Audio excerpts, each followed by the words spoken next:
నమస్తే, this is Saurya. Welcome to our channel. ఈ రోజు మనతో పాటు సీనియర్ జర్నలిస్ట్ అలాగే పొలిటికల్ అనలిస్ట్ ఇమ్మంది రామారావు గారు ఉన్నారు. వారితో మాట్లాడతాం. నమస్తే సార్. నమస్తే. సార్, మనం చూసుకుంటూ ఉన్నామంటే పదవిలో ఉన్నప్పుడు ఒకలా ఉంది, పదవి పోయిన తర్వాత ఒకలా ఉంది. అలాగే పదవిలో ఉన్నప్పుడు కూడా ఆ పదవికి కారణమయ్యి గెలుపుకి కారణమైన వైఎస్ జగన్మోహన్ రెడ్డి గారి చెల్లెలు షర్మిలాకి సంబంధించి, అలాగే జగన్ గారికి సంబంధించి మధ్య విభేదాలు వస్తూ ఉన్నాయి, ఆస్తులకి సంబంధించిన తగాదాలు జరుగుతూ ఉన్నాయి. ఇవన్నీ కూడా ఇప్పుడు మరింత అగ్గి మీద ఆర్జం పోసినట్లుగా కూడా ఇవన్నీ కోర్టులో కేసులు నడుస్తూ ఉన్నాయి. నేను ఇచ్చే ప్రసక్తే లేదు అని చెప్పేసి జగన్ అనడం జరుగుతూ ఉంది. సో మరలా ఇప్పుడు కూడా కొత్తగా కోర్టులో కొత్త పిటిషన్ వేశారు అన్నది వింటూ ఉన్నాము. సో మీరేం చెప్తారు సార్ దీనికి సంబంధించి?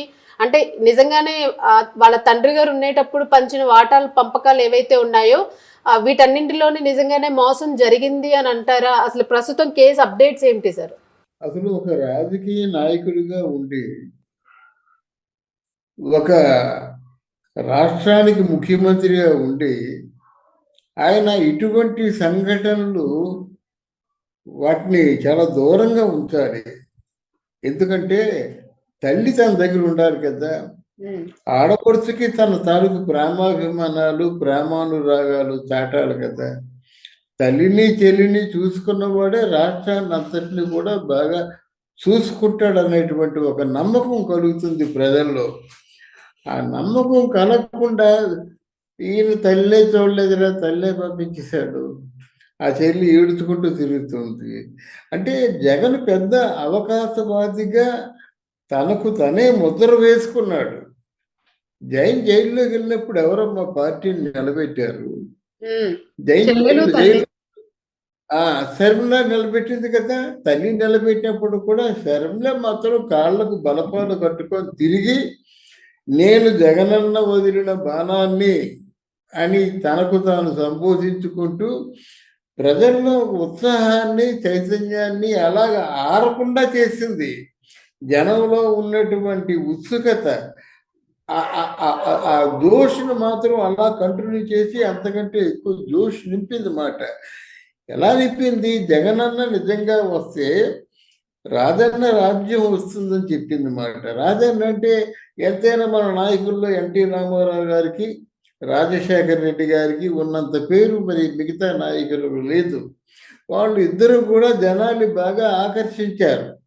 ఇద్దరు కూడా జనాలకి మంచి చేశారనే నమ్మకం జనంలో ఉంది. ఇక్కడ రాజన్న రాజ్యం ఉంటే మొత్తం అందరూ కూడా అలర్ట్ అయ్యారు. ఏమో జగనన్న వచ్చినట్లయితే ఎంత మంచి పరిపాలన అందిస్తాడో ఏమో అనే ఉద్దేశంతో ఆయన్ని గెలిపించారు. గెలిపించగానే షర్మిలాని దూరం పెట్టారు. ఇక్కడ దూరం పెట్టింది ఎవరు? జగన అయితే జగన్ గారి శ్రీమతి భారతీయ అన్నది అనుమానమే. అనుమానాస్పదంగా మాట్లాడుకోవడం తప్ప నిజాలు వాళ్ళిద్దరికీ తెలియాలి. ఇక్కడ షర్మిల మాత్రం ఎప్పుడు బయటపడుతుంది? తను ఎన్ని విధాల ప్రయత్నాలు చేయాలో అన్ని విధాల ప్రయత్నాలు చేసి ఇక వీళ్ళు కుదిరినప్పుడు బయటకు వచ్చి నాకు ఇంత ద్రోహం చేశాడని చెప్పవలసిన సందర్భం ఏర్పడుతుంది. ఆ సందర్భం ఏర్పడింది. ఆల్మోస్ట్ ఆల్ జగన్ పులివెందుల్లో ఇంత అందరికీ పనికిరాని వారిగా అందరు కూడా పూర్తిగా అంటే చేదరించుకునేలా అయ్యాడంటే అంటే ఓట్లు వేయలేదంటే జగన్ని పక్కన పెట్టినట్టే కదా, జగన్ని వెలువేసినట్టే కదా. ఈ వెలువేయడానికి ప్రధానమైన కారణం చెల్లెళ్ళిద్దరు. ఎవరు? డాక్టర్ సునీత, షర్మిల. మీరు జగన్ మాత్రం ఓటేయద్దు, మీరు జగన్కి ఎంత మాత్రం ఓటేయద్దని డైరెక్ట్గా నిస్సంకోచంగా నిర్మోహమాటంగా చెప్పడం చాలా వరకు పనిచేసిందన్నమాట. ఇక్కడ జగన్ ఎంత మూర్ఖత్వం అంటే ఇన్ని నష్టాలు వాటిల్లి ఒక రాష్ట్రానికి ముఖ్యమంత్రిగా ఉండవలసిన వాడు, కొన్ని లక్షల కోట్ల రూపాయలు వెనకేసుకున్నవాడు, అవేవి గుర్తించకుండా ఇంకా తల్లిని బయటే పెట్టి ఈరోజు ఏదైనా జెంట్లమెన్ అండర్స్టాండింగ్ వస్తాడేమో అని ఆలోచించారు. అందరూ కూడా ఆలోచించారన్నమాట. ఒక జెంట్లమెన్ అండర్స్టాండింగ్ వచ్చి ఎందుకు నీకు నాకు గొడవ, నాన్న ఎలా చెప్పాడు కదా, ఈ చెప్పిన ప్రకారంగా మనం చేసుకుందాము, లేకపోతే నాన్న చెప్పిన దాంట్లో అన్నీ నీకు ఇవ్వను, కొన్ని నీకు ఇస్తాను, మరి నాకు ఆడపిల్లలు ఉన్నారు కదా, ఏదో జెంటిల్మెన్ అగ్రిమెంట్ లో పంచుకుంటే బాగుండేది. ఉమ్, అసే ఈ రోజు వేల కోట్ల ఆస్తులను ఎవరమ్మా వదులుకుంటారు? అవును. డబ్బు ఇచ్చిన వారినైనా విడదీస్తుంది అన్నమాట. ఇప్పుడు జగన్మోహన్ రెడ్డి చెల్లి కదా అన్నప్పుడు శర్మలకి అన్నయ్య కదా అని చెప్పొచ్చు మనం. అన్నయ్య అయినా చెల్లి అయినా డబ్బు దగ్గర ఒకటే. వాళ్ళు ప్రాణాలు కోల్పోయినప్పుడు కూడా డబ్బులు వదలరు. ఉమ్, అందులో అయితే ఇక్కడ ఈ వేల కోట్ల ఆస్తిని ఎవరు పంచారు? జగన్మోహన్ రెడ్డి తండ్రి పెంచాడు. ఉమ్, అప్పుడు రోజులు అంతే కదమ్మా. వాళ్ళు ఉమ్, ఏం చేస్తారంటే, ఎందుకైనా మంచిదిరా, నువ్వు ఇది తీసుకో, చెల్లికి ఇది ఇచ్చేసేయి అని చెప్తారు. సహజంగా చెప్తారు అన్నమాట. అవును. దాన్ని పెట్టుకుంటారు. చెల్లి కానీ అన్నయ్య కానీ ఏ ఇంట్లో ఏ కుటుంబంలో ఎవరైనా సరే పెద్దవాళ్ళు చెప్పిన మాటలే అది ఫైనల్ మాట. అవును. కాదంటే వీలునామా రాయాలి. అట్లాంటి వీలునామాలు కాదు కదా. ఎంఓయూ అంటే ఎంఓయూలో అండర్స్టాండింగ్ ఏదో రాసుకుని ఉండొచ్చు అనుకోండి. ఉమ్, ఇప్పుడు ఎంఓయూ మోడ్ ఆఫ్ అండర్స్టాండింగ్. ఆ మోడ్ ఆఫ్ అండర్స్టాండింగ్ ఉంది కదా. ఆ ఎంఓయూ చెల్లదు, ఏదో చేదస్తం కొద్దీ నాన్న చెప్పినప్పుడు కూడా అదే ఇస్తాను నేను, ఇది నాది, ఉమ్. నేను రాజకీయాల్లోకి వచ్చిన తర్వాత స్వచ్ఛందంగా సంపాదించుకున్నానని అంటాడు. అవునవును. స్వయంగా సంపాదించుకున్న ఆస్తి అని అంటూ ఉన్నాడు. అది ఎంత రాంగ్ తెలిసినది. ఉమ్, రాజకీయంలోకి వచ్చిన తర్వాత ఇన్ని వేల కోట్లు సంపాదిస్తే ఒక పక్క రూపాయి కూడా నేను తీసుకోవటం లేదని చెప్పడం, అది కరెక్టా? ఇది కరెక్టా? ఉమ్, మన సూటి ప్రశ్న. నేను రూపాయి కూడా తీసుకోకుండా కేవలం ప్రజాసేవ కోసమే ఉన్నాను, ప్రజల కోసమే బతికానని చెప్పడం తప్పు కదమ్మా. ఇన్ని వేల కోట్ల రూపాయలు రాజకీయంలో సంపాదించానని నువ్వే చెప్తున్నావు. ఒక రూపాయి కూడా నేను లంచం తీసుకోవడం కానీ, ఈ స్కాముల్లో కానీ, ఇతరత్ర సంపాదనలు నాకేమీ లేదు. ఫక్తు జనాలకి, నా ప్రజలకి సేవ చేయడం తప్ప ఓ రూపాయి తీసుకోలేదు, ఓ రూపాయి సంపాదించలేదని ఇంకొక చెప్తావు. ఏది కరెక్టో ప్రజలే నిర్ణయించుకుంటారు. ఎందుకంటే నీ మాటలైతే బయటపడ్డాయి కదా. ఉమ్, రూపాయి తీసుకోలేదనే మాట బయటపడింది. అవును. ఈ విధంగా రాజకీయాల్లో సంపాదించుకుంటున్నానన్న మాట కూడా బయటపడింది. ఇది ప్రజల దృష్టిలో ఉంటుంది, ఎవరి దృష్టిలోనే ఉంటుంది. గనక ఇట్లాంటి ఏదో ఎప్పటికీ ఆవేశం వస్తే ఆవేశంలో, ఎప్పటికి ఏ ఆలోచన వస్తే అలా ఆలోచన బహిర్గతం చేయడంలో are not an ordinary man. నువ్వు అందరిలో ప్రజల్లో ఒక్కడివి కాదు. ప్రజల్ని 5 సంవత్సరాలు పరిపాలన చేసినటువంటి ముఖ్యమంత్రివి, ఎక్స్ ముఖ్యమంత్రివి నువ్వు. మాజీ ముఖ్యమంత్రి నువ్వు. నీ మాటలు చాలా ఆదర్శప్రాయంగా ఉండాలి. నీకు పదవి లేకపోయినప్పుడు కూడా నీకు ఒక చరిత్రలో నీ పేరు ఉంటుంది కదా, మాజీ ముఖ్యమంత్రి ఆంధ్రప్రదేశ్ కానీ. అవును. ఇప్పుడు ఇప్పుడు ప్రస్తుతానికి నమ్ముకొనున్న ఆ కొద్ది మంది పదుల సంఖ్యలో ఉన్న నాయకులు కూడా వ్యతిరేకతే కనిపిస్తుంది అన్నది అర్థమవుతుంది. రీసెంట్ గా మనము శ్యామల హస్బెండ్ కి సంబంధించిన ఇష్యూ ఒకటి చూసాము. అవునమ్మా. ఇప్పుడు ఇది ప్రజల్లో ఎప్పుడైతే అసంతృప్తి బయలుదేరిందో, ఉమ్, ప్రజల్లో ఉన్న జోషు కొద్దీ నాయకులు కూడా పరుగులు చేస్తారు.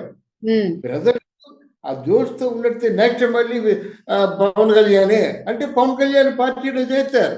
ఉమ్, నెక్స్ట్ మళ్ళీ లోకేష్ వస్తాడు అంటే లోకేష్ పార్టీలో చేరుతారు. అవును.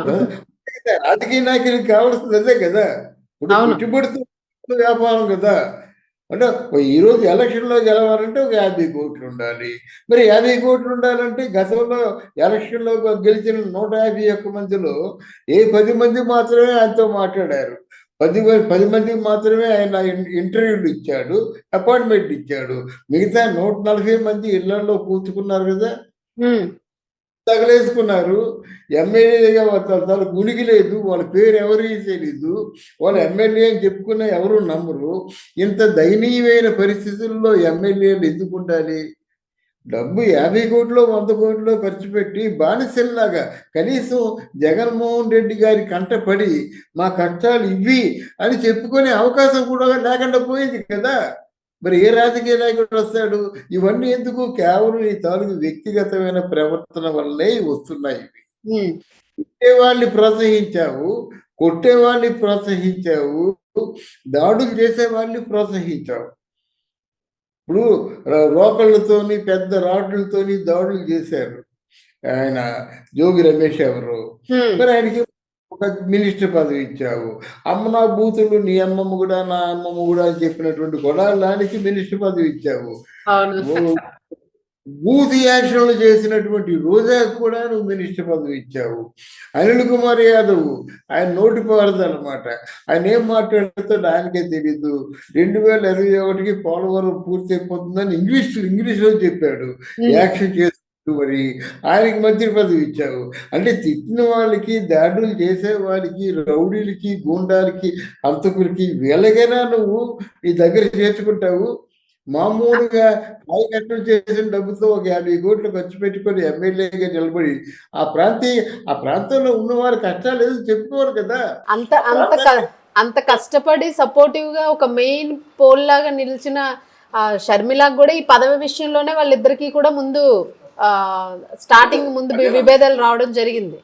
కేవలం ఆస్తుల్లో చూసుకున్నాను కదా. మీరు చెప్పింది ఏంటంటే అబౌట్ ఎమ్మెల్యే చెప్తున్నాను అనమాట. ఎమ్మెల్యేగా ఎంపిక అయ్యాడు కదా. ఎంపికైతే ఆ ఎమ్మెల్యే ఆయనకి ఎవరైతే ఓట్లేసి గెలిపించారో వాళ్ళ తాలూకు కష్టాలైతే వినాలి కదా. వాళ్ళ సమస్యకి 10 సమస్యలు చెప్పినట్టయితే ఒక సమస్య పరిష్కారం చేయాలి కదా. లేకపోతే ఎందుకు ఎమ్మెల్యే పదవి తగలేసుకోవడానికి అవసరం లేదు కదా.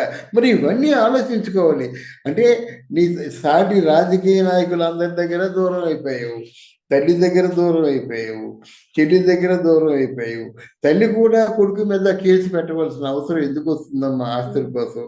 ఇంతకంటే దరిద్రపు స్థితి ఎవరికైనా వస్తుందా? ఇది కేవలం ఎవరికో నష్టం కాదు. 100కి 100 మార్కులు వేయొచ్చు నష్టపోతాడని.